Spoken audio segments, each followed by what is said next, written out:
What's going on, trail and ultra runners? Welcome to another episode of the KoopCast, a podcast where we explore all areas of ultra running, including training, racing, nutrition, physiology, psychology, as well as have a little bit of fun banter along the way. As always, I'm your host, Coach Jason Koop, and on this episode of the podcast, we have José Areta, who is a lecturer in sports nutrition and metabolism at the School of Sport and Exercise Sciences at Liverpool, John Moores University. José's primary interest is in the area of training nutrient interactions in humans, which basically means how the foodstuffs that you eat have an effect on your body when you're actually training and racing. We had this enlightening conversation about this concept of low energy availability in athletes, and we go over this case study of an athlete that he worked with personally that was having issues with low energy availability and was able to correct those over the course of a few years with some deliberate calorie increases. We also talk about how athletes can safely manage their weight and train effectively at the same time, which is quite a hard balance to strike, if I don't say so myself, in working with a lot of athletes that are in that exact same situation. So let's get right into it. Here's my conversation with José Areta.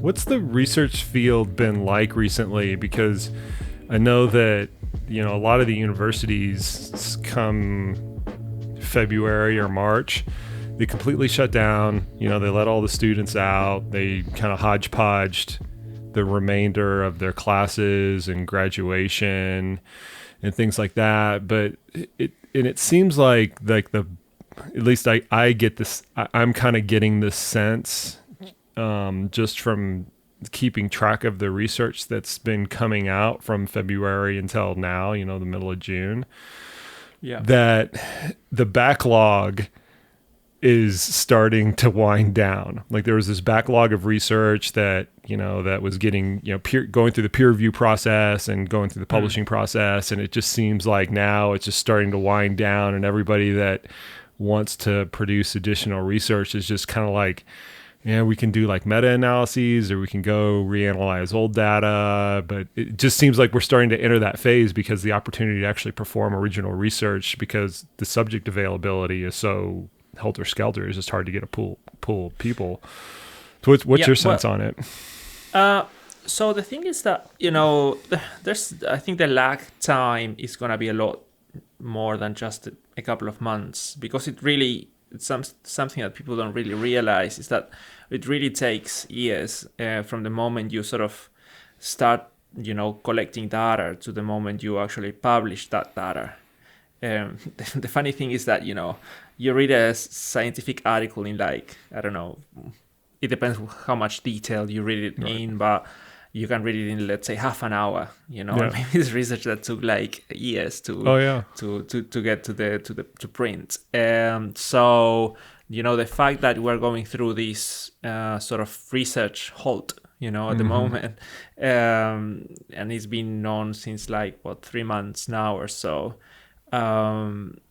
I think we're gonna start to see that maybe in a year time. It really depends on the field of work, and the things, it depends what stage in your career you're at. But you have a lot of studies in the pipeline that, some of them you got all the data, but you haven't had time to analyze it or to write that down and so on. So I think a lot of people have sort of a backlog of research that you are still gonna see coming out. What you don't see is laboratory-based studies. But some of the studies that we are currently doing are, maybe survey-based, or some things that we can do remotely, provided that, some of the work that I do is with road cyclists, and we can collect a lot of data remotely as well with power meters and, food logs and so on. So we can still do some things, but it's not the full-on physiological adaptation type of analysis that some of us do. So maybe what you would see is maybe a shift in the work that some people are doing, but I don't think it's gonna stop completely. But yeah, as you say, eventually, if this went on for like a year, you would see a lot of reviews coming out on meta-analysis and so on. Yeah. Did you have any the research that you're involved with just have to stop? Like anything that had like an intervention and like in the middle of the intervention, you can't get the subjects back into the lab or anything like that? Correct. Yeah. So basically, I have a PhD student with which we were about to start data collection in the lab. And yeah, no, we just couldn't start basically. And I consider myself lucky, because if we had started, then we would have had to stop halfway through, which is worse because you already invested resources and time and so on. So we were just about to start when all this happened. But yeah, that's the case. Like everything came, like shut down basically. Yeah, we have a consumer-facing physiology lab here. It's not utilized for research purposes or anything like that. It just now booted back up. I mean, here in the end of June, where we've started to bring athletes back in for standard like lactate threshold, VO2 max testing, and stuff like that. And it's surprisingly, the response that we've gotten from the athletes, because we can kind of like outlay the protocol and the safety measures that we're using.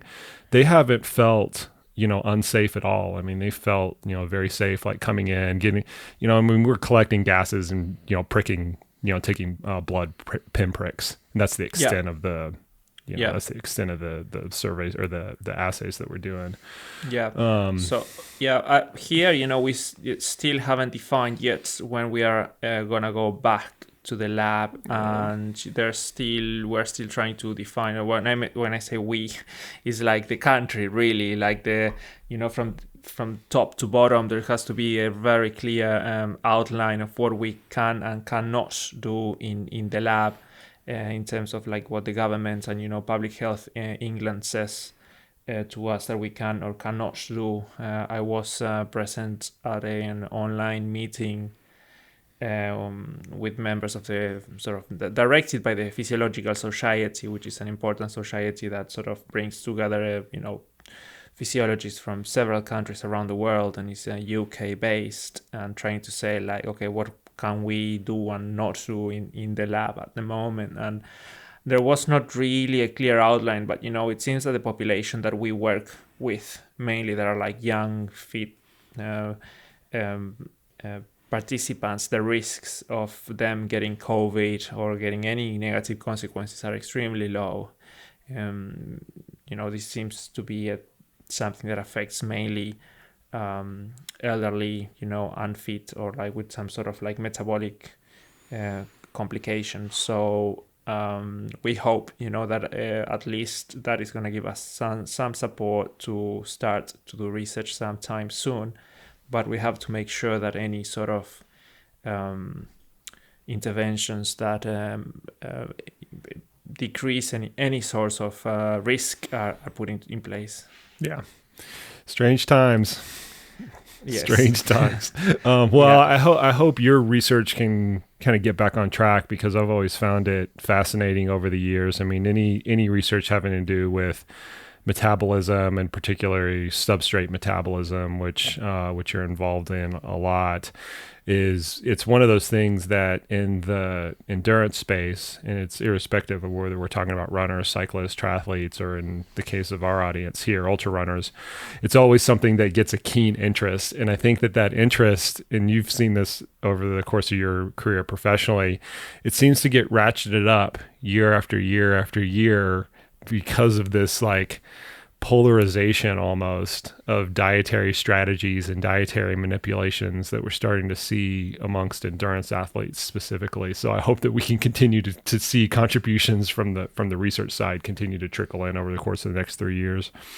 Yeah, totally. I think, I think it's been quite prominent since like the early 20th century, really. Like the contribution of substrate use is such an important factor to sort of performance, and how people feel really when they exercise.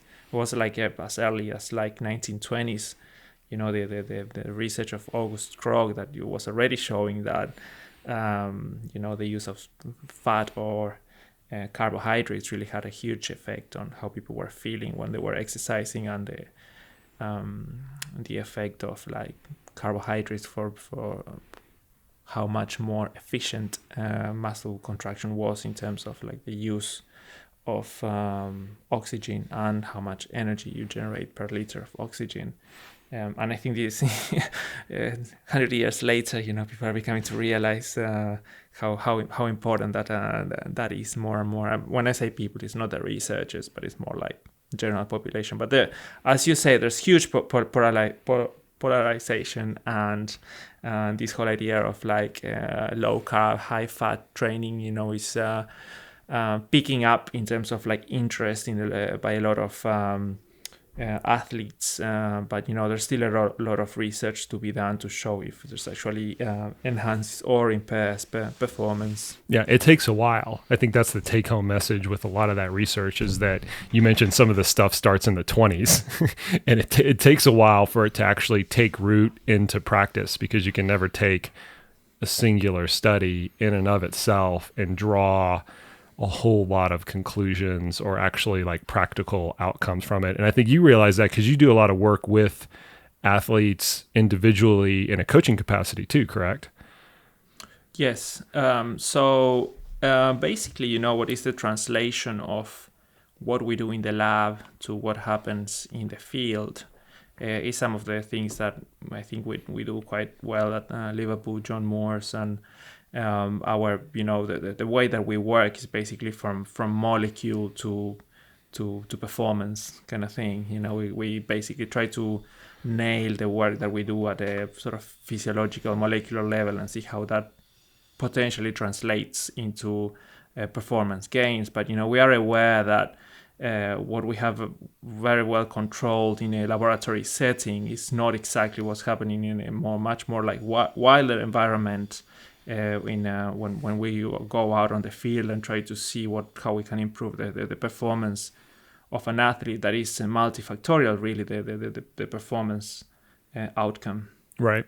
So let's start to circle back into like firmly where you're one of the pieces of your wheelhouse, because I don't want to pigeonhole you into one specific piece. But one of the pieces of your wheelhouse is carbohydrate utilization, carbohydrate oxidation, and specifically low energy availability. And this has started to perk the interest of a lot of endurance athletes over the course of the last few years. And I think a big facilitator of that has been this transition from the female athlete triad to this term that's a little bit more comprehensive to essentially describe the same thing, which is REDS or RED-S. But this concept of low energy availability has really become a highlight within endurance athletes, simply because it's hard to get a fix on. It's really hard to determine if an athlete is under a condition where they're operating with low energy availability, and the consequences are can be so staggering. So why don't we first just kind of set the table in terms of what do we actually mean with low energy availability, and then start to dribble into what are the potential like negative outcomes of an athlete having to consistently train in that state. Yep, that's. I think it's fair to go back to the basics. Sometimes, but for your audience or for everyone really, I think for some researchers as well, I think for us it's always good to go back to the basics and try to think where this is coming from and what actually low energy availability is. So to give a little bit of a historical recap. The research on low energy availability sort of started in the early 90s, and the origin of like trying to look at what energy availability was and what low energy availability represented comes from observations on the field that female athletes in particular had this condition where disordered eating and low bone mineral density and menstrual dysfunctions happened together, which gave rise to the concept of the female athlete triad, as you mentioned before. It was not clear, though, why this was happening in female athletes. It was actually the stress of exercise, the fact that they were doing a lot of physical activity, or if it was the fact that they had like a decreased energy from the diet that was actually having an effect. But a series of research in the 90s and 2000s were able to sort of tease down that regardless of the stress of exercise, the amount of energy available from the diet was actually was having a negative effect on markers of bone metabolism. So short studies run in the labs seem to identify that it's actually not the stress of exercise, but the energy that is available from the dietary energy that is available that actually has an effect. So I think it's fair. I think we can actually define what is energy availability as as a concept, but also numerically you can define what energy availability is. So how do we come up with this number? Energy availability is the energy from the dietary intake, so in calories, let's say. From that, we subtract the energy expended during exercise, also in calories, and then we normalize it to the fat-free mass. So we say the energy availability is X amount of calories per kilo of fat-free mass per day. That's normally how we refer to it. And then you can, achieve different levels of energy availability. So this energy, why it's called energy availability? Because it's like energy available for metabolic processes. So it's the energy that your body has available after you use during exercise to maintain your normal physiology.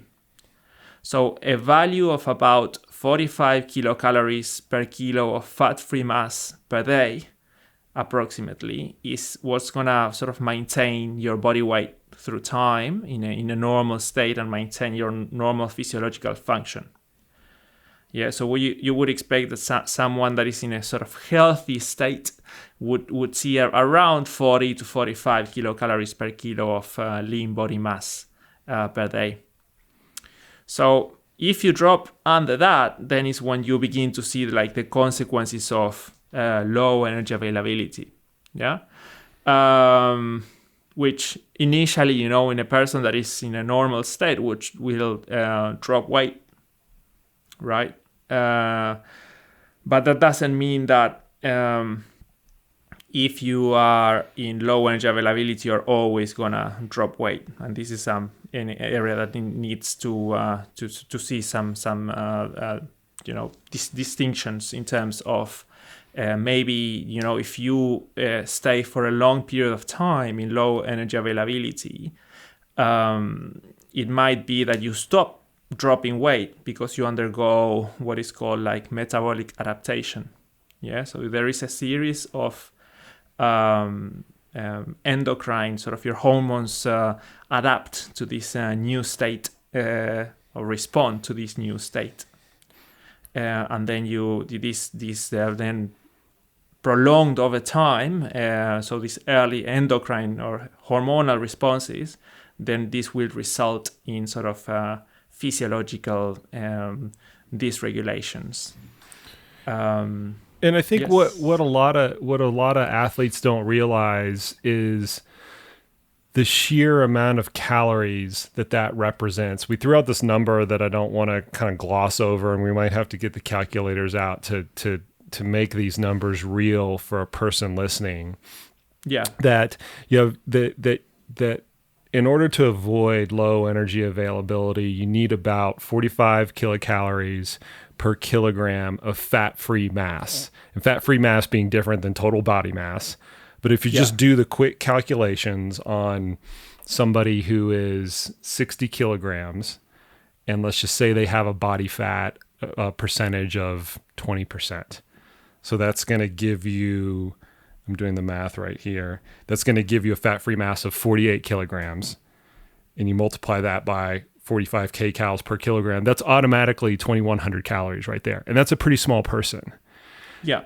And what a lot of athletes, when I've presented this to athletes, the first thing that they're going to say is like, that's a lot of calories right there, just to sustain normal metabolic function at that point. Yeah.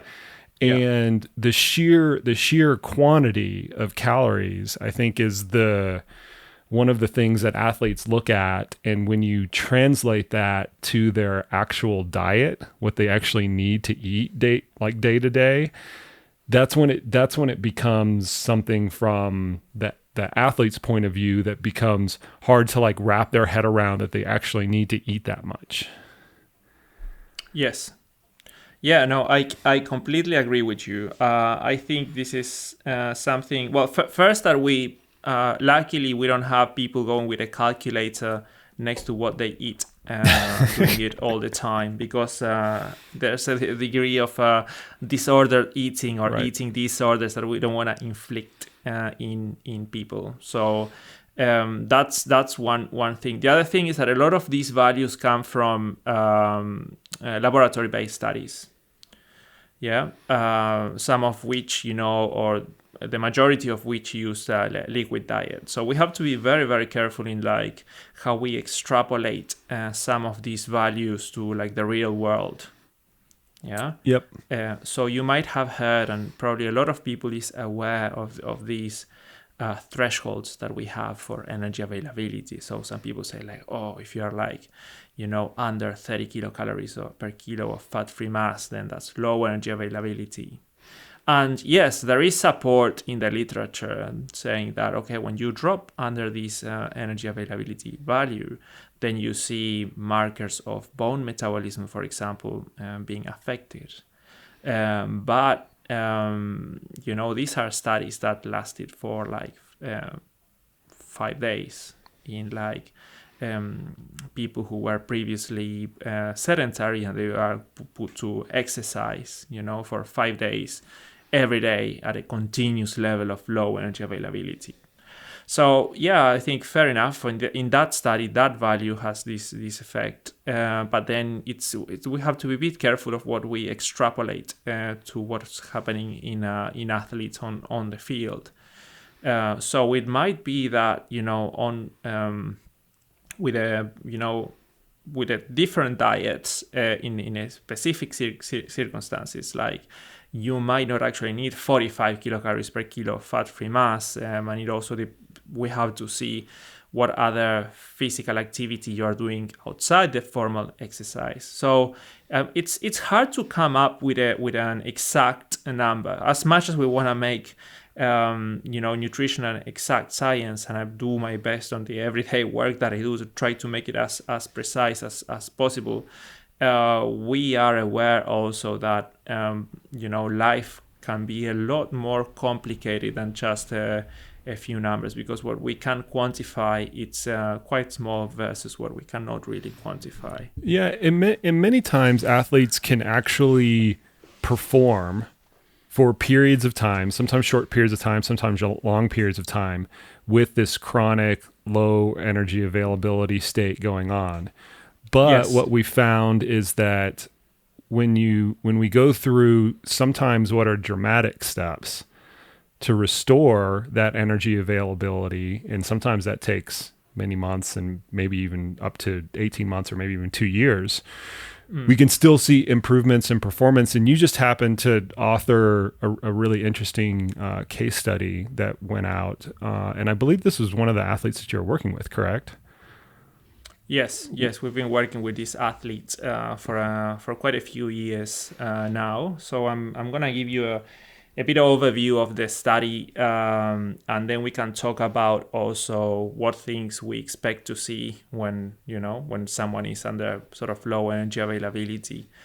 So when we started working with these athletes a while ago, I was not really aware of what these I knew a little bit about the female athlete triad, and I knew a little bit. I was quite new to this whole field. But I started working with her, and we saw that there was she didn't have like her menstrual function was not really what you expect to see in a female normal female sedentary human erect female that has like her regular menstrual cycle. We didn't have any other concerns in terms of like how she was feeling or how she was performing, because early on we realized that her numbers could have led to like her being a really, really good athlete. So we started working together towards like, okay, let's try to make you the best athlete you can be. Good athlete, cyclists, correct? Like national level type cyclist. Sorry. Yeah. Yes. But back in the day, I mean, she progressed from being like a club level athlete to like a solid national level athlete. So this is one of Australia's top time trialists, and I cannot really say much more, just to keep make sure that her identity remains anonymous. Yes, very good athlete. Basically, we started recording. Okay, let's keep track of your menses. Let's start recording your body weight, and all her training is recorded on Training Peaks, because we have all the power meter data and so on. So at the start, it was more me being concerned about tracking some sort of basic body how do you say, like anthropometric parameters, basically body weight and training and physiological status from her menses, and it was like sometimes it's hard when you're working with athletes, female athletes, at least maybe being a male coach, because you feel like it's a bit invasive to ask about their menstrual cycle and so on. Maybe this is just male putter, because we're not used to asking these things to females. I think sometimes depends on what athlete you're dealing with, but for some people it's easier to disclose this information. Anyway, I was careful of like not pushing too much, but I think we have to sort of normalize this sort of conversation with athletes and saying like, hey, do you have a normal menstrual cycle? Like yes and no, and let's just have like an honest, direct conversation about it. So you had this athlete, you started working with this athlete, and you're simply trying to record power meter data, weight, performance types of data, body fat percentage. At the time, did you know that she was amenorrheic? Yes. At one point, there was, I can't remember when this conversation came up, and I was like, "Do you have a normal menstrual cycle?" And she goes like, "Well, actually, not." And I was like, "Oh, this is interesting." And this is like, "Okay, let's." And I said like, "Oh, have you had this conversation with your medical doctor?" And she goes like, yes, and we had like some screening, but they couldn't, they said like everything was fine, like my hormonal profile was fine. And I was like, okay, let's keep an eye on it, and let's keep tracking it and see what happens. And I basically was seeing some seasonal fluctuations on body weight that I thought they were normal, and sometimes there were fluctuations of a couple of kilos, and I went like, okay, it seems that the body weight kind of goes up, but then this menstrual cycle doesn't really go back to normal, and this is over a period of a few years. Up until one point that there was a change in the athlete's lifestyle for a series of reasons, that we saw a quite sudden increase in body weight over a period of a few months, that it tied in with like a couple of life events, as I was saying before, for the athlete. And over this period of these few years, her menstrual cycle kind of resumed, but it was what we call oligomenorrheic. So it's like not a regular menses. So menses are supposed to be between 20 few days and 30 something days. This is what is called like, okay, this is if an athlete like has like a somewhat regular menstrual cycles, you can say like they're eumenorrheic, if it's like 26 to 35 days approximately. Then but what we saw is like sometimes it was like 2 months without, and then you had like a little bit of menstrual bleeding and so on. But after this episode of a sudden increase in body weight of about 5 kilos, about like 10% of increase in body weight of the athletes, a few months later, there was this, the athlete reported this like heavier bleeding. And which was kind of surprising. It's just like, well, this bleeding like knocked me off like this day, like it started and it was like quite intense, and it was just a report from the athlete. And after that, the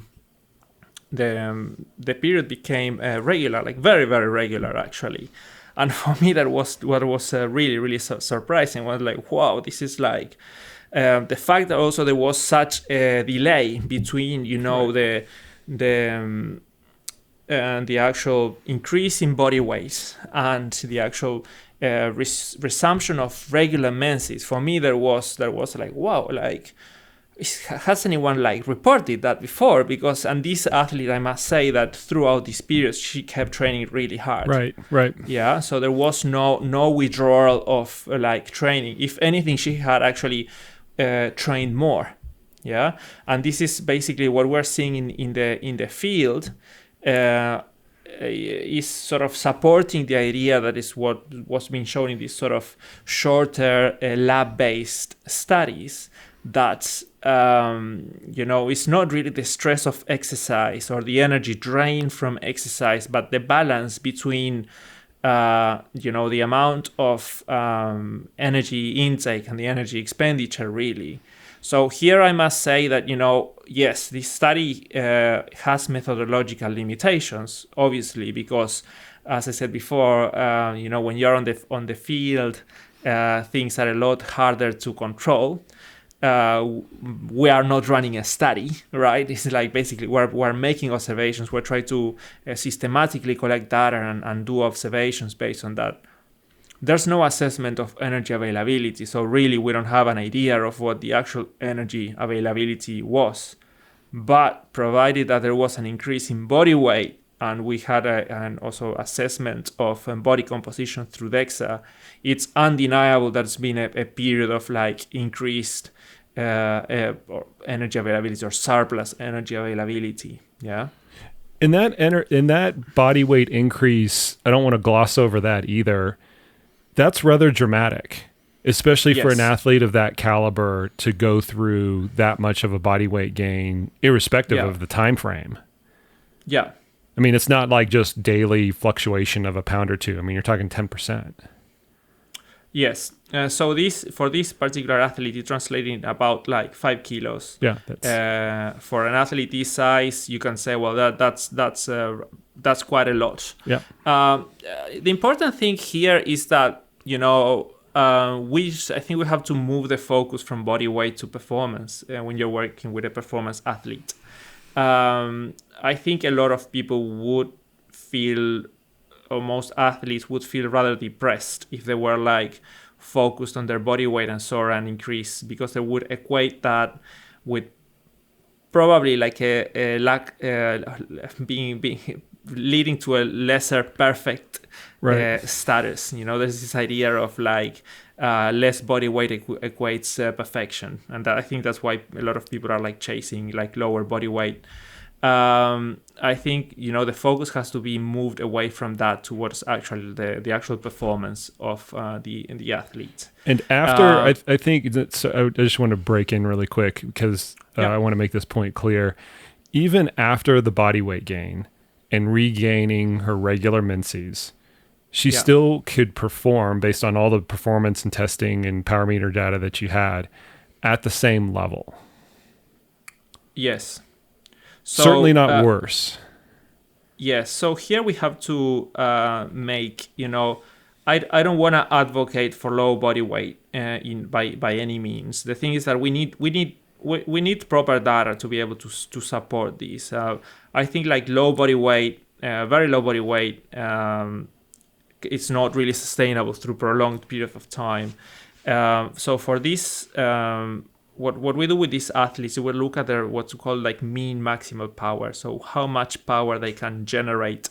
This is mechanical power they can generate on their power meter through on specific time durations.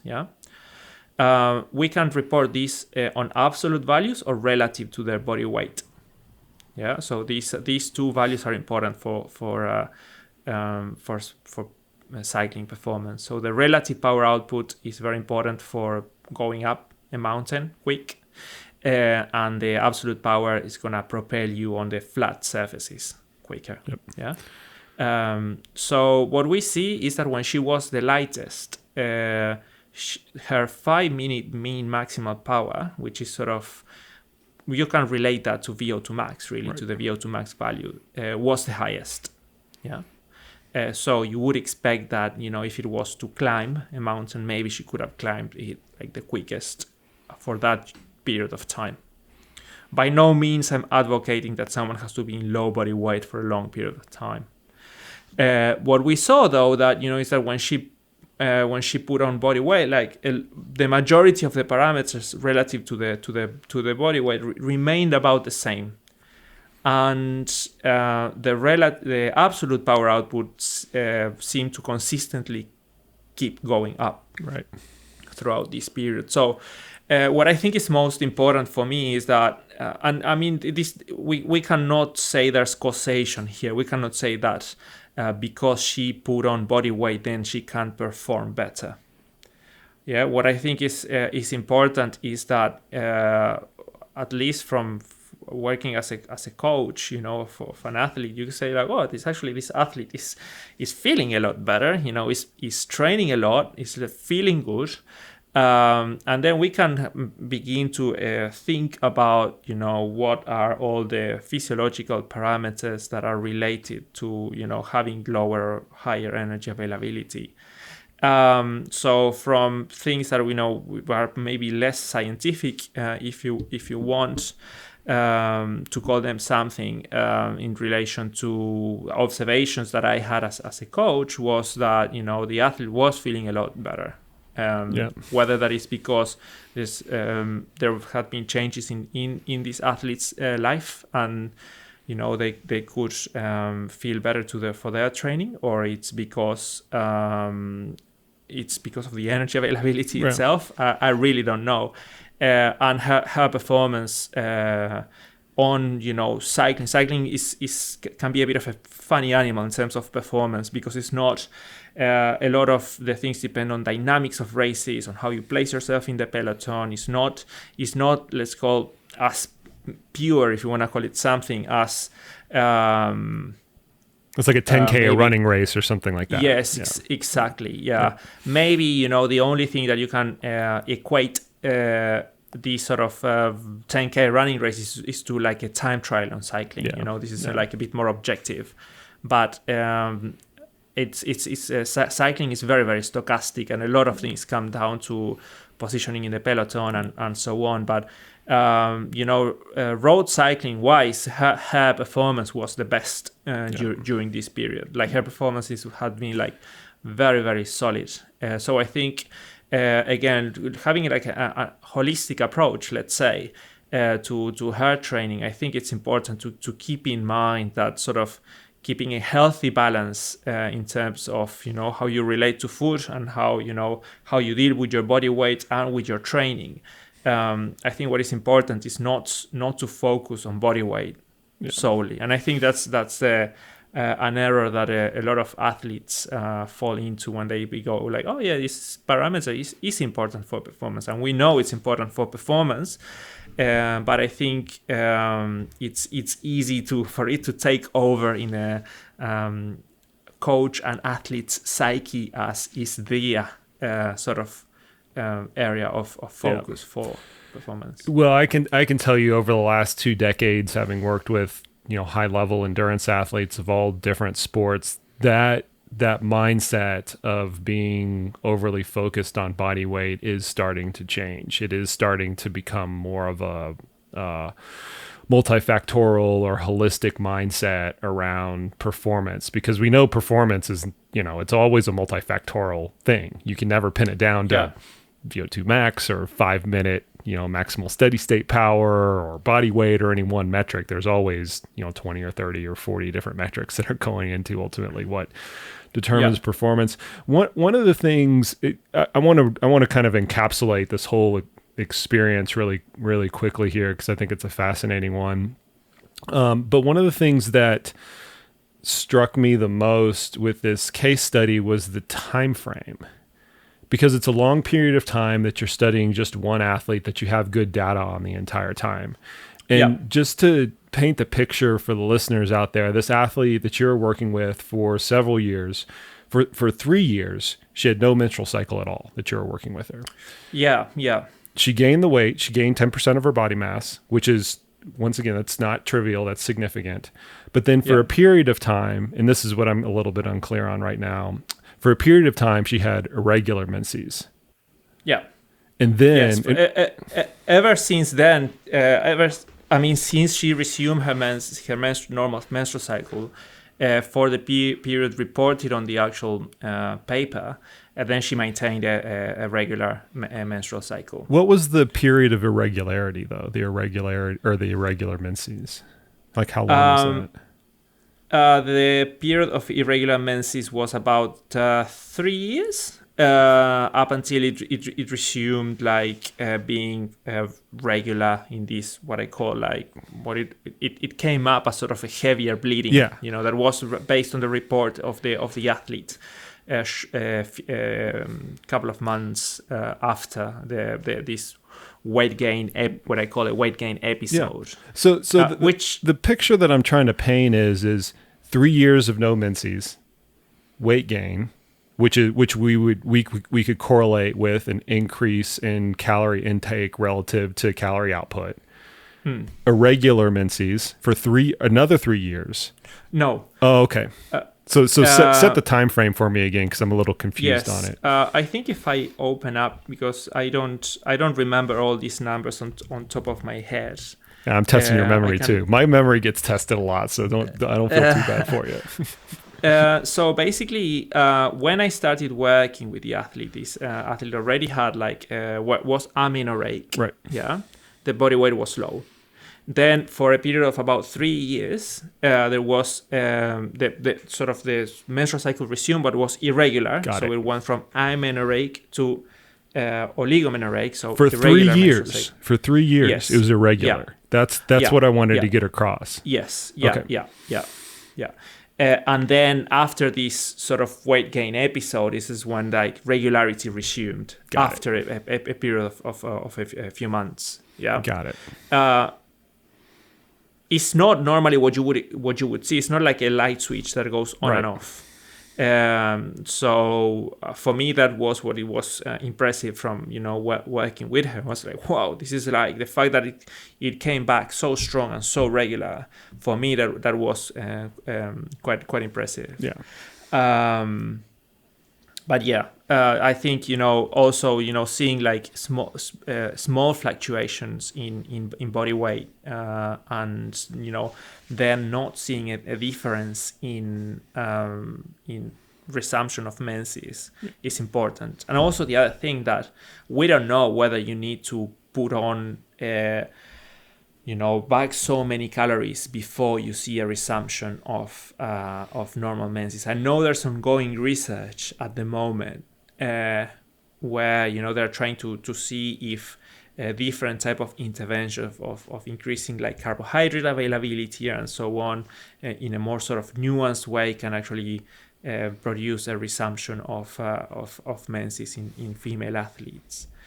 So there's excellent work done by Mary Jane de Souza in Penn State University in the US, and her work in this regards is absolutely brilliant. And I think we will soon be seeing from her work on that. And I know around Europe, there's a interest in this work as well, and seeing like whether, basically you can refuel an athlete, or how much you need to refuel a female athlete to see resumption of regular menstrual cycle.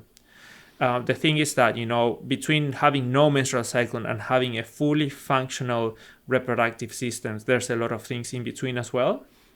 So you can have a menstrual bleeding, but still have like what we call like anovulatory menstrual bleeding. So basically you have no ovulation. So you still have a bleeding, but you're not like female, still not fertile. And there's behind or like under the hood, let's say the hormonal profile of this sort of this continuum is quite different. And this is something that I wanted to say before, is what's the actual effect of low energy availability. Yeah. So energy availability or low energy availability, whatever that is, whatever we decide to say it is in terms of thresholds or values or and so on, what actually triggers or what the short-term experimental studies in the lab, what they show is that it's basically a huge stressor in terms of what it does to your endocrine system. So you can see, not your endocrine system, but your your hormonal profile. Yeah. Most of the research has been done on females, but we see, a decrease, for example, in leptin, and so people get more hungry. Leptin has a central effect on your central nervous system that seems to trigger a cascade of other downregulation. So you see, luteinizing hormone, which is an important hormone for the reproductive axis, both in males and females. The frequency of the pulse is affected. You have an effect on thyroid function as well. The hormone T3, which is like a master regulator of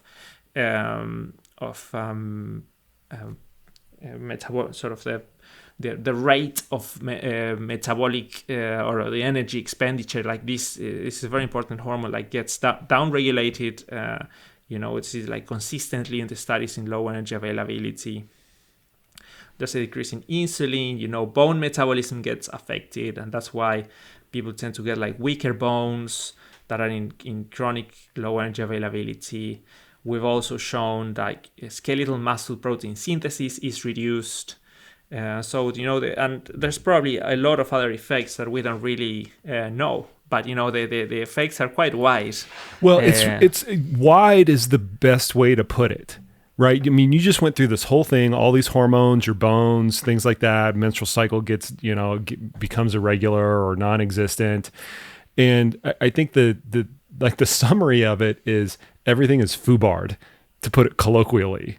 When you go through these chronic periods of low energy availability, it's such a wrecker on all of these physiological systems. And like the confounding thing that I see as a coach, though, is that even though we can see all of these things in a laboratory setting, and we know they're deleterious. We absolutely know that those things are deleterious to the athlete's performance. The athlete can still do it.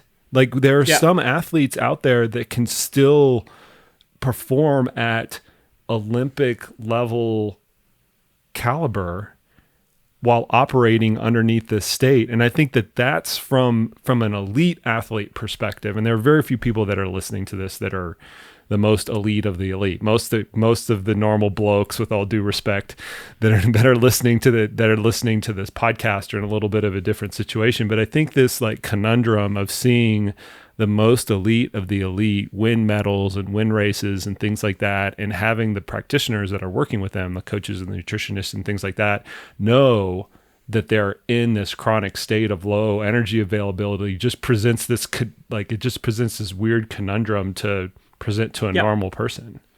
Yeah. So, I think it's important to consider like different, what the evidence shows and what sort of theoretical models we have to interpret this. So you mentioned the triads before. We have this which is a model to try to explain, what we're observing with in people and athletes. We have the red S as well, which is the relative energy deficiency in sport syndrome, which is originally sort of ties in with the triad, but it's trying to expand this idea towards the use on males as well. So there's a new also like male athlete triad, and that extends the female athlete triad to males.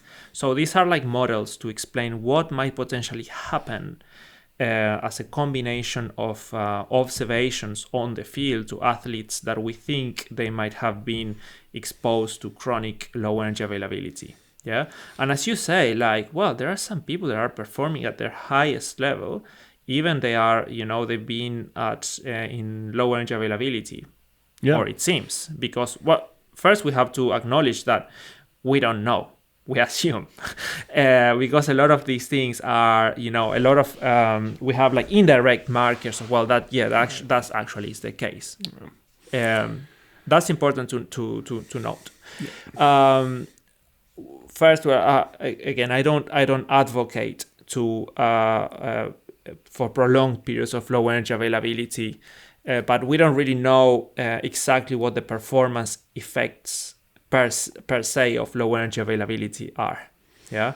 So we know that it is likely to weaken bones.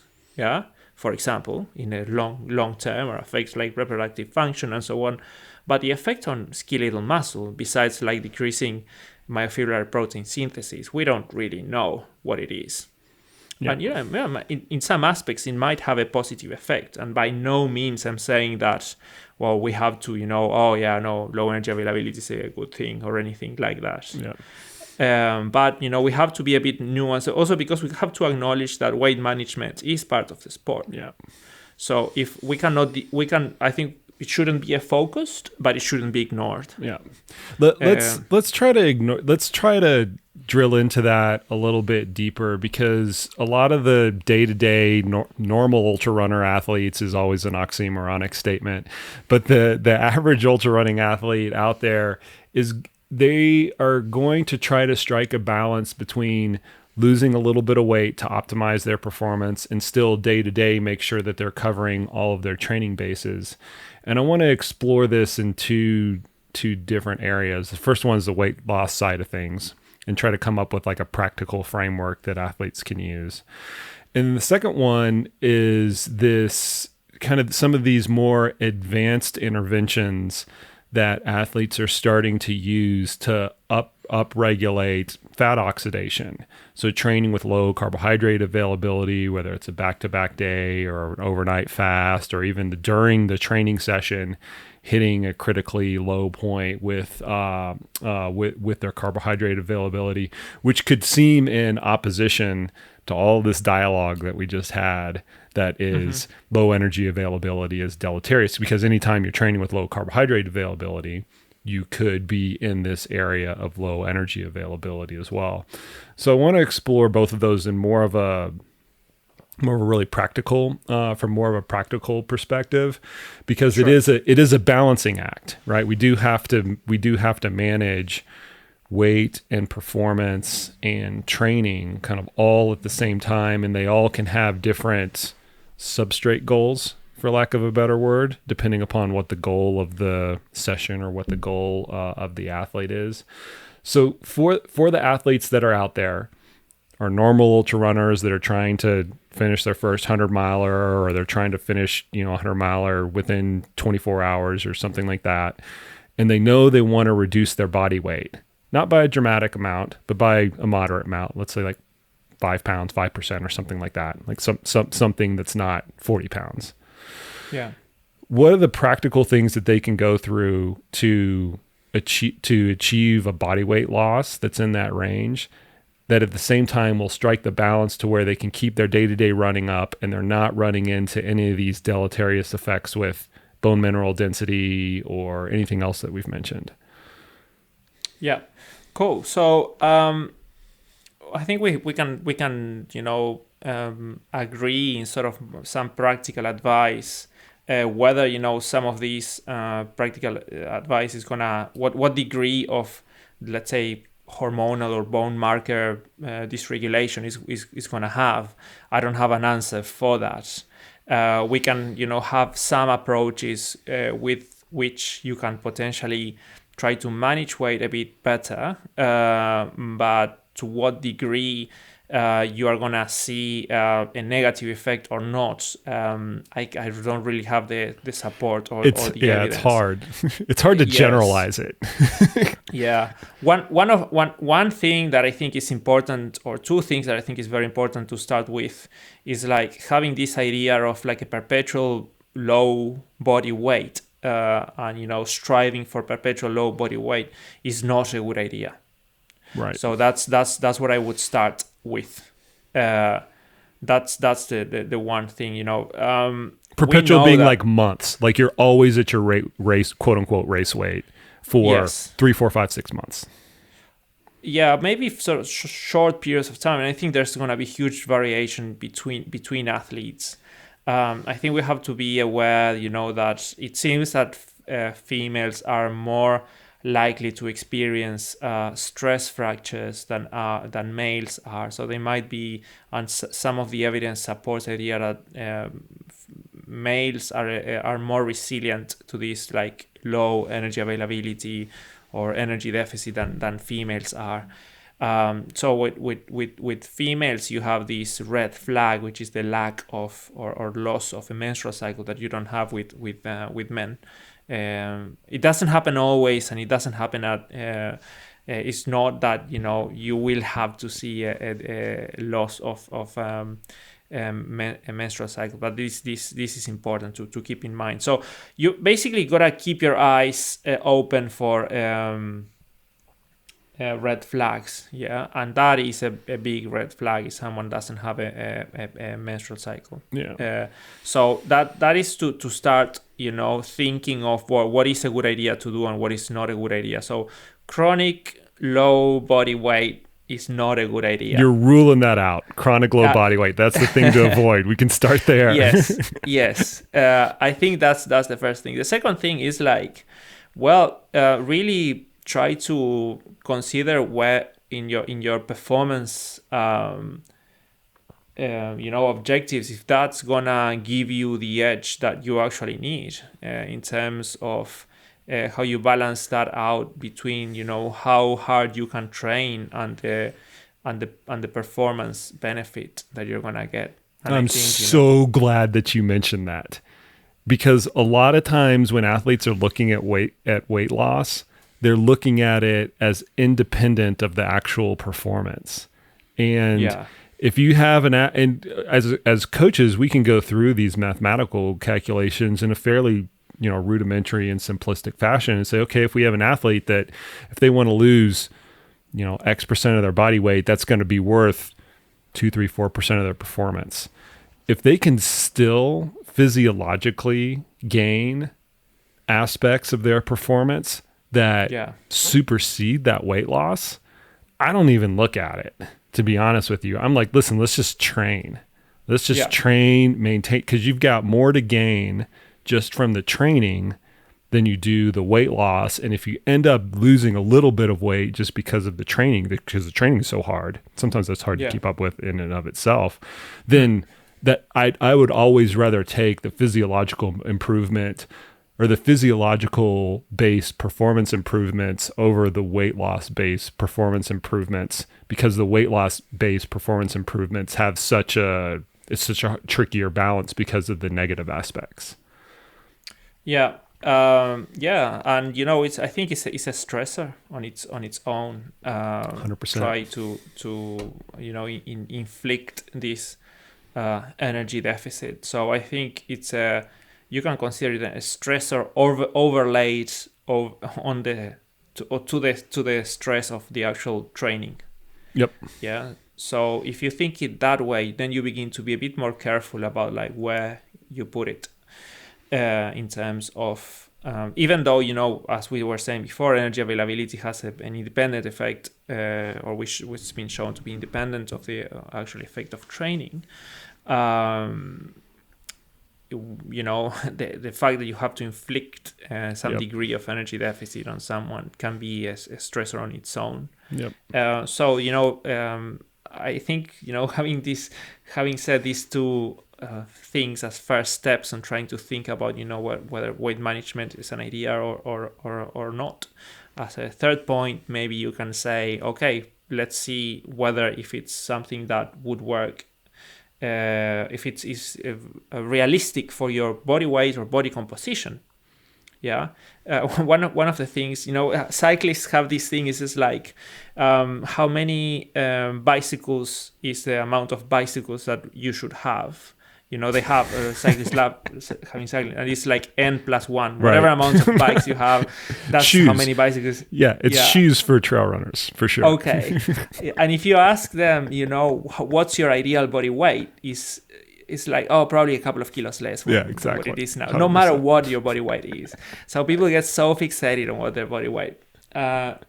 Anyway, just you really gotta consider whether it's realistic for you to drop, how many kilos you wanna drop. And I think this is one of the things that you just basically gotta, do a bit of trial and error, and having a really sort of balanced approach. And I think that the key word here is balanced, and I think that's one of the things that most people forget about, and they just want like black or white, can I drop like 5 kilos, and it's like, you can maybe drop a few kilos, but from what? It's just like, It's very easy to drop like 3-4 kilos like in a few days, but you're just gonna lose all your muscle glycogen. And that's it. You're just losing water. So where is this weight coming from? If you go to the start line with low muscle glycogen, you're not gonna have the best performance. It doesn't matter how low intensity is your ultra marathon. You're still gonna need that muscle glycogen to perform well. So you gotta be very, very careful on like whether you really focus on your body weight. So having said all these things, I think we can think of trying to basically withdraw a few calories per day and periodize your carbohydrate availability around the intensity and duration of your sessions.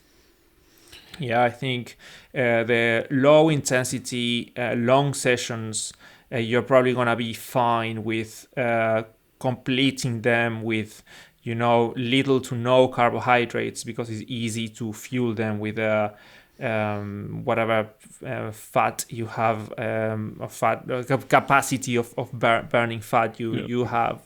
Whereas when you're going to do your intervals, you got to ensure that you're going to have a high carbohydrate availability for those sessions. So by doing so, you can ensure that you can slot in and complete the high quality sessions, which are key even for someone who does like a lot of mileage or is aiming to do like a race that lasts for hours. I'm sure that if you coach people, you would have like, it depends on the time of the year and so on, but you have like 2 or 3 interval sessions per week for sure. And for these sessions, you want to make sure that you have high carbohydrate availability. Basically, what you want to achieve is a period of maybe a couple of months or a few weeks where you withdraw a little bit of energy and track changes in body weight without being like overly obsessed, you have to be very careful if it's an athlete that is prone to be like too focused on their body weight, and that sort of triggers some sort of eating behavior or disorder eating. So I think it requires a lot of tact. I don't think there's a magic sort of approach to it that you say like, you just follow this recipe and it's fine. I think The other thing that we know is that it's very, very hard to, it's easy to drop weight, but it's very hard to keep it off. Yeah. The thing is, like, we as a species, and I think mammal species in general, are equipped with this drive, to bounce back to whatever state we have. So you can drop weight for a little while, but eventually you're gonna get hungry. Your metabolism is gonna respond in such a way that you're gonna use less energy throughout the day, and you're gonna get hungry and you're gonna eat more. So keep that in mind. I think the healthy approach, if any, is like maybe drop some weight if needed be for your performance for the key races, and then maybe go back to something that you feel is more sustainable over the long term. I love the way that you presented the N-1 proposition, because we see that a lot, particularly in elite athletes, but it trickles down to the everyday athletes as well. Normally when I'm working with an athlete, and let's like get rid of all the caveats, right, that we mentioned earlier, and we decide that, listen, okay, let's try to get your body weight down to whatever number it is. Let's just say it's 160 pounds. I'll then go back and say, let's just get to 165 and leave the last 5 pounds on the table. It's not material to your performance in this long endurance event, and I don't want to roll the dice on trying to balance this, razor thin edge of having the lowest body weight possible and at the same time trying to train at the high level. So let's just leave that off the table. Let's leave the last 5 pounds off the table, the last 3% off the table, kind of whatever that ends up being. And then I take almost like a two-phased approach. I use a lot of block style training. So we'll have months of very intensified training where the training intensity is very high, and then months where the training intensity is very low. So normally what I'll try to do is try to pair up the most weight loss or the biggest calorie deficit, and they're not big calorie deficits. Not to say that they're, big every day, but I try to pair the most weight loss up with the lowest intensity. And the periods where they have high intensity, don't even try to lose any weight at all, because the work is more important than the weight loss. And so it ends up being this periodized nutrition approach that also correlates with the periodized kind of weight loss approach. But the way I get at it is I just leave the last usually like 5% on the table with an athlete and don't even worry about it, because it's just too, like, all the measurement errors and like trying to get like all of those things like exactly right. Like there might be like 30 athletes on the planet across all endurance sports where that's material to the outcome of the event that they're training for. So, and I'm not working with any of those 30 athletes. For everybody else, just leave it on the table. Like, you just like, and worry about other things. Just train and get better, and don't, obsess about, the last little part. I must say that, as much as I try to dodge your questions my best with my best knowledge and experience, I think it's an extremely tricky sort of topic to deal with, and that's why it's very hard to give like sort of blanket recommendations. I think it really requires a very balanced approach. As you were saying, there's really priorities in the sort of the training, that this is not really a top priority. It is important, don't get me wrong, it is important at one point for the higher level athletes, but I think the focus shouldn't really be there, and I think that's why it's important to understand what the negative effects of it are. 100%. And there can be big negative ones, as we talked about earlier.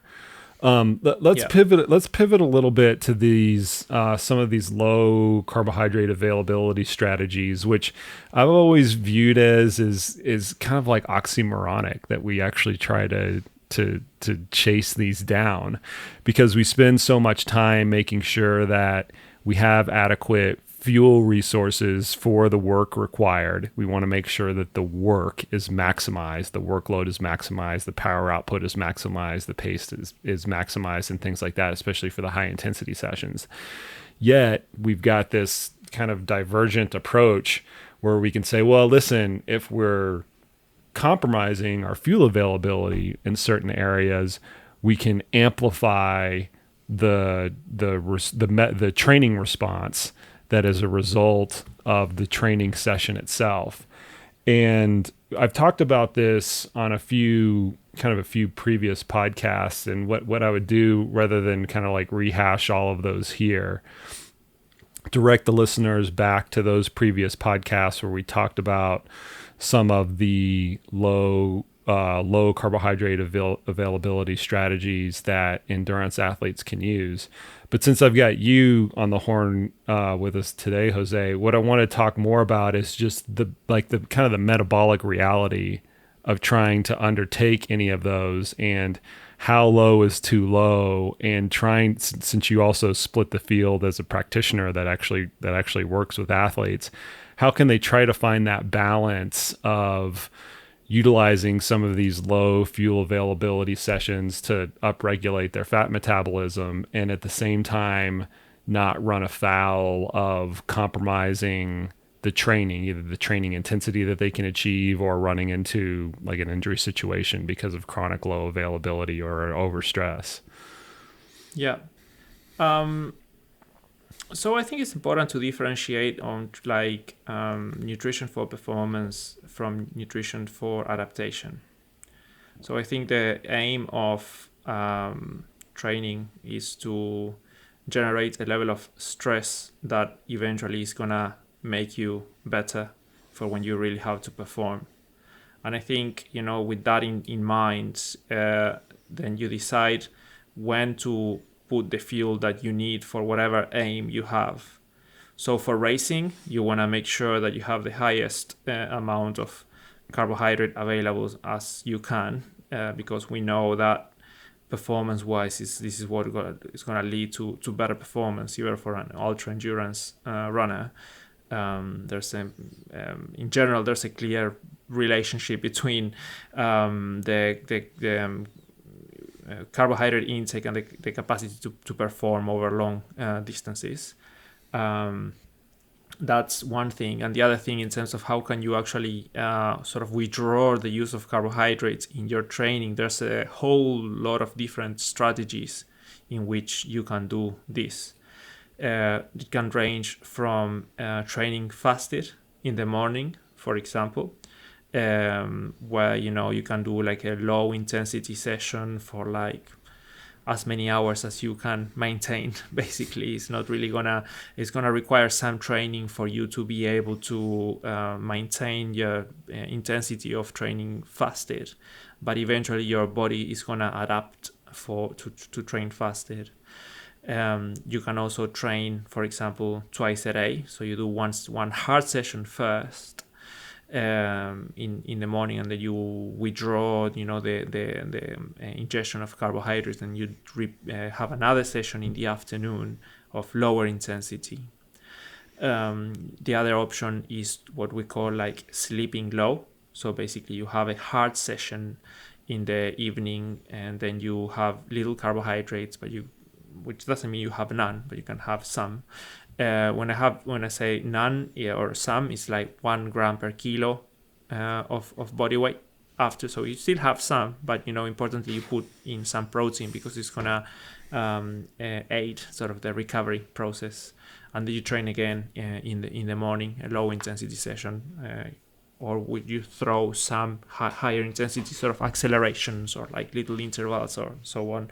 So there's all different strategies that you can use, as long as you can hit sort of around the intensities that you were aiming for that session. And again, this is a balancing act. Right. What you consider as important, if it's your weekly volume or if it's your whatever marker of training stress you use. If you use like a training stress score or whatever you use, you just gotta balance that out. where you draw the line, it depends on the athlete and the coach.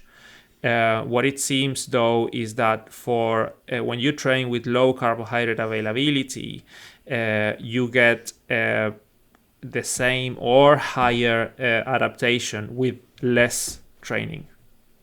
Yeah, so you make your training a bit more efficient, let's say. And what here I'm talking, purely from a muscle-centric perspective. Right. The other thing that you have to consider as well is that when you train, you're not just training your muscles.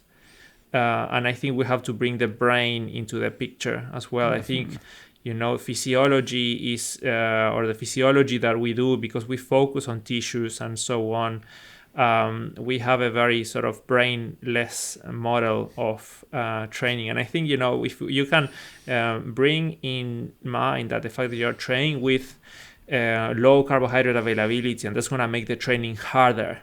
It feels harder. Right. Whether you are able to, if that has an effect on people being able to withstand more pain when they actually have to perform, well, really, I don't know. Yeah. But it might be an effect that actually has a positive effect, because you're training your mind as well to cope with that. Honestly, and here I'm what I'm saying is a bit beyond what we have as evidence in this whole idea of training with low muscle glycogen, but for me it's undeniable in terms of like something that we should consider when considering these strategies. And I think it's also important to like couch these strategies, because let's face it, we're talking about endurance athletes. And if a pinch of something is good, a pound of it is better in the athlete's mind. The strategies that we're talking about, as the name implies, are low carbohydrate availability strategies, not no carbohydrate availability strategies. Correct. Yeah. And that's an important part, because when you get to the no part, that's where that teeter-totter starts to get out of balance. Yes. Sometimes I have to remind myself that I'm, talking to a lay audience, and sometimes we fall like, as scientists, researchers, and so on, talking a bit abstract ways, and sometimes it's hard to explain what is low, what is no carbohydrate, and so on. But yes, some carbohydrate is not the same as none. And as we might recommend some of these, we also, I recommend in many cases a very sort of, contrasting approach to how you would have carbohydrates in your training. Some sessions are without, and some sessions are with a lot. Of carbohydrates. So it's not that I'm advocating for constant. So what you try to improve is like this idea of like metabolic flexibility. That you can switch in the use of fuels as necessary for your training and performance. So basically, one of the things that you have to consider as well is that if you're going to have a hard, long session, you have to train to be able to eat what you train, and also you have to train your gut to be able to digest those carbohydrates that you are probably going to have during your race. I think a lot of runners and a lot of athletes in general don't train their eating.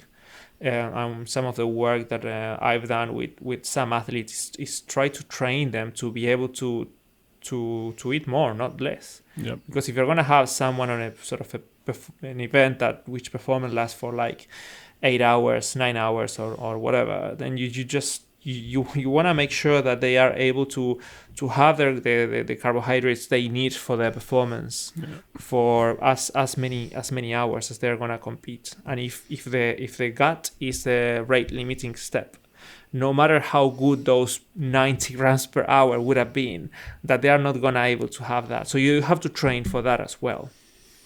From a practical perspective, here's how I've always approached it, and I'd like to hear how you've done it, like with athletes. The highest quality sessions, I make very little, if any, compromise on the fueling strategy. So they're going to go out and they're going to do like 4x8 minute tempo repeats or a set of, high intensity, like VO2 max types of intervals and things like that. Like I want the athlete well fed, feeding during the session if they need to. There's no consideration for compromising on the fueling or even the fluid and the electrolyte side of things.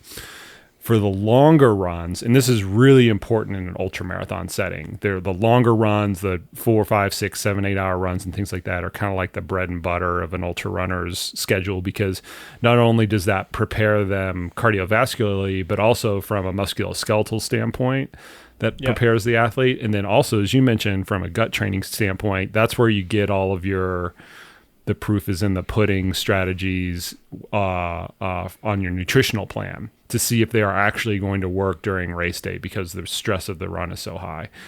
On those runs, because they're so long and they're so hard, and it's a proof point for the nutrition strategy that you're ultimately going to use during the ultra marathon, I don't really make any compromises on the fuel there. It's like full race strategy, which is really not that high in an ultramarathon situation as compared to like a 4-hour road race or something like that, or even an Ironman triathlon where they're at like a super steady, rate the whole time. But anyway, the long, hard ones, I don't kind of make this low training availability strategy. I don't really throw it into consideration. But it's for like the shorter endurance runs, like the 2-hour endurance runs or the 2.5-hour endurance runs and things like that, that if there is any manipulation, and that's always an individual question, those are the ones that if the answer to that question is yes, we want to manipulate those things. Those are like the first candidates, because the athlete can complete the session with very little compromise, with lower carbohydrate availability, and they're not impacting the work that they're doing. That's where I start from. And I honestly like to have it run into a lot of situations where I've had to really deviate away from that, because I've always viewed the work as more like you're going to get more benefit from having higher quality work than you are from manipulating the fuel and getting lower quality work and then having some sort of, bounce from the low carbohydrate availability. So from a practical perspective, that's always I've always kind of cherry picked the sessions that are in some cases like the least meaningful to make make those additional manipulations. Yeah, I think that's a sensible approach. I think, we have to, while you were talking, I'm just thinking, okay, we always have to go back to whatever evidence we have to that one intervention is better than another one. And when we think about this whole carbohydrate periodization and so on, there are, there is good evidence to show that, it actually changes the way your skeletal muscles respond to actual training and so on, but we are yet to see like a very clear performance benefit. Right. Yeah. So there's the thing is, it's very, very hard to test the performance and the effect of these interventions on performance, because they require a lot of control and they require a lot of work. This whole idea of carbohydrate periodization, whether it's better than high carbohydrate or low carbohydrate, and probably the best studies on this when they're testing performance is like the what are called the supernova studies by Louise Burke, which are, I think, one of the first few studies who are like doing like longer term interventions where they see changes in substrate use with like different like low carbohydrate, high fat interventions, and different types of training in the different groups and so on. They're like probably so far the best studies on trying to assess whether there is a performance benefit, and the way they test performance as well has like ecologic validity. So it's very much like they run the studies as if they were proper like races, and we're talking like race walking here, where these studies have been done, and these don't really show a more beneficial effect of carbohydrate periodization compared to a regular high carbohydrate diet. Yeah. So whether it's the way we're testing performance or the duration of the test or so on, we really have to, try to. The science of it is a bit difficult in a way because it's hard to control. Yeah, and what you're alluding to is how transient those adaptations are. Because we know we can take on these low carbohydrate availability interventions and we can study the effects immediately after those interventions in the lab. And a lot of times the results of those are kind of like, it's, excuse my French, but it's kind of like a no shit, type of result. Yeah, you're restricting carbohydrates, so they're going to upregulate their fat metabolism. But how long that sticks around for, how transient those metabolic adaptations are and how they then manifest into performance adaptations, that's kind of like the gap that I think we're currently missing. And because we're missing that gap, what the result of that is on the practitioner side, on the coaching side, we're making logical extensions of the research to provide counsel to athletes on what they should actually be doing. That's really what we're doing. We're trying to interpret what the research says in a box and say, okay, from a practical perspective, here's how we're going to implement that. And that's where we start to see these like practitioner-based like nuances in the advice that's given out from one coach to another for, what one athlete does versus another athlete does. Yeah. Don't get me wrong. I'm not disregarding the importance of these sort of studies and this whole idea of potentially how good carbohydrate manipulation might be for adaptation. I think it's based on sound science, and there's a lot of research on it. I've contributed myself to it. I still have like ongoing work on this area, and I think it's great and very exciting. But my point is that we have to be sort of, approach it with care in terms of like the recommendations we give and how these might or not be backed up by evidence. Yep. I think that's the take-home message. So if I was to say something in terms of what you should be doing and what you should not be doing in terms of like carbohydrate periodization and so on, is that at least ensure that for the hard long sessions you have the fuel you need, and for the rest of the sessions it depends on how you as an athlete can cope with it. But the fact that you're like training with low carbohydrate is not necessarily gonna be good all the time. I think that's a brilliant place to leave it.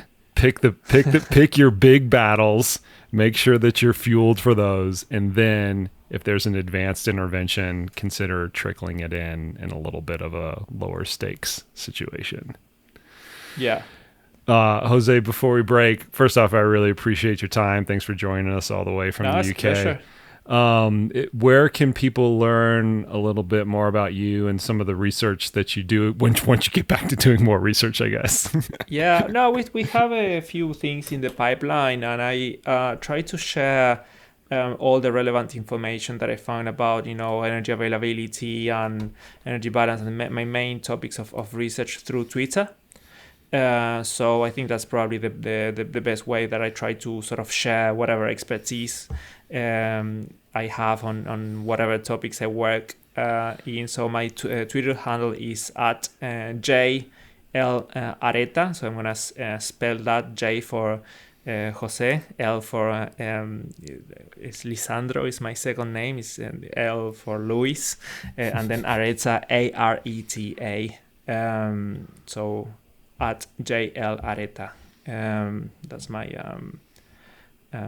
Twitter account. So just follow me there, and I'm sharing as much information as I can. What's going to be the next thing to come out of your lab, or do you even know yet?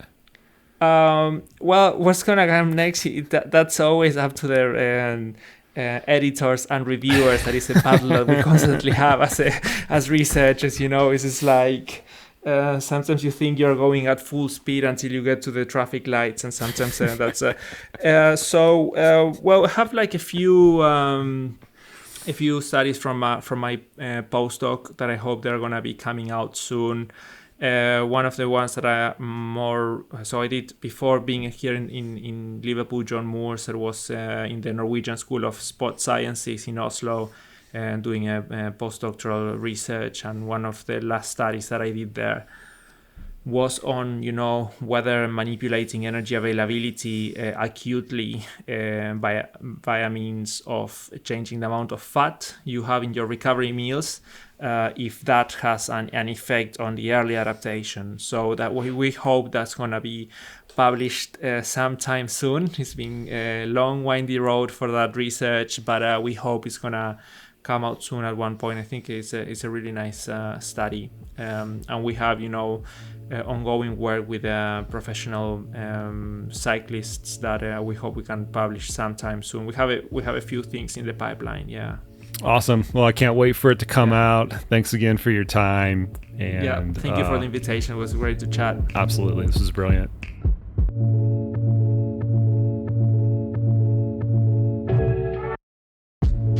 And there you have it. Thanks to Jose for coming on the podcast today. Really appreciate his insight into this area of low energy availability. Also appreciate all the listeners out there, each and every last one of you. If you are so inclined, go ahead and scroll on over to Apple Podcasts and give this podcast a rating or a review. It helps the podcast out a tremendous amount. Or you can just hit me up on social media and let me know what you thought of this podcast. Appreciate the heck out of each and every last one of you. We will see you next time and see you out on the trails.